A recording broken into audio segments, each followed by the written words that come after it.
Ресейден келген күйеу жігітті той болатын күні ауылдан қуып жіберді. Сәлеметсіздер ме, құрметті көрермен? Видеоларымыздың кеңінен таралуы үшін лайк басуды, арнамызға жазылуды ұмытпаңыз. Бұл уақиға кейбіреулерге таныс шығар. Бірақ осы және осыған ұқсас жағдайлар Ресейге жұмыс істеп оралғаны көптеген ер жігіттердің басында болды. Бірақ бұл сирек болады. Ендеше көп созбай болған жайтты айтып берейін.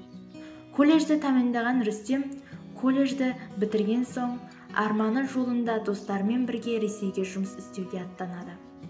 Барды, жұмыс істеді. 5 жыл уақыт өтті. Ата-ананың өтініші бойынша үйіне оралды. Келген соң ата-анасы баламен үйлендірмекші болды деп той бастауды үлгірді.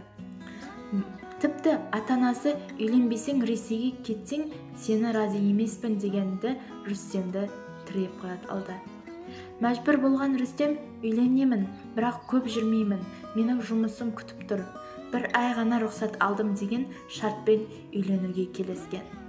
Нағашылары оған лайықты қыз іздеп бір-бірінен соң бірі көрсете бастады. Солардың ішінде Мафтуна оған мақұл түсті. Олар тойды тездетіп болды. Бірақ қыздың ата-анасы бір айдан кейін той болуы мүмкін екенін, оған дейін үй және тойдың басқа да мәселелерін шешетіндерін айтты. Рүстем айтқанына келіскендей болды. Мен мүмкіндігінше күтемін деді. Той жақындап қалды. Рүстемнің телефоны тынымсыз шырылдайды еді. Көп ұзамай Ресейден телефон соқты. Тойға жақын жігіт телефонды мүлдем өшіріп тастады. Той болатын күні күйеуі жігіт қалыңның үйіне келді. Ал ең қорқыныштысы уақиға енді басталды. Күйеу жігіт қалыңдықтың үйіне қақпасынан кіргенде адамдардың оған басқаша қарайтынын сезінді. Неге екенін білмеді. Келіннің бөлмесіне кірейін деп жатқанда келіннің нағашысы «Жоғал, намыссыз. Мен сенің жиенімнің өмірін балға шаппақшы екенсің де. Өмірің өзіңді ұнастырған авыл» деп айтты. Осыншама әрекеттен кейін қайтадан үйленгісі келе ме?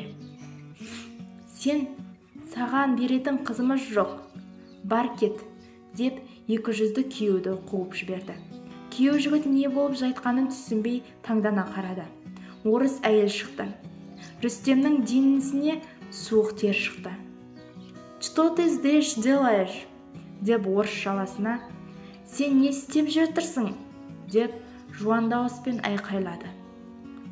Ал іштегі орыс келіншегінің, «Сен маған түрлі уәделер берген едің. Мен саған үйленемін, мен саған үйленбесем өлемін деп маған берген уәделерің қайда? Менің атыма не алып жүрсіп? Несие алдың? Жұмыс істемедің? Қасыңда балам бар еді. Біз сізні бақтық. Сен бізді тастап қаштың. Құжаттарыңның кешірмеймін. Мекен жайыңды тауып алдым. Маған үйленетінде уәде берген едің. Маған үйленемін деп айтқан жоқсың. 15 күннен кейін келем деп уәде бердің. Тағы басқа қыздың менің хәліме түсуін қаламаймын. Сен қаматамын. Көресің, балаңды ал. Жоқ, сендей адаммен бала көру керек емес. Сен жауап бересің бәріне, деп шығып кетті. Күйеу жігіт орыс әйелдің соңына ерді. Тыныш жерге барып әңгімелесіп тынышталды. Олар бір шешімге келді. Ата-анасы жас жігіттің бұл шешімін келіскен. Яғни ол Ресейдегі әйелмен бірге қатысты болды. Яғни қалатын болды. Тойдан басталды қар. Әрине, құрметті көрермен, сіз қалыңдықты не болды деп қызыққан шығарсыз. Мафтуна өте қиын жағдайда болды. Осы уақиғаларды білсеңіз, Мафтунаға үйленгісі келген бұрынғы Ресейге кеткен жігіті көп ұзамай келді. Тойлары болды. Олар да қазір бақытты. Құрметті көрермен, бұл уақиғаны достарыңызға жіберуді ұмытпаңыз.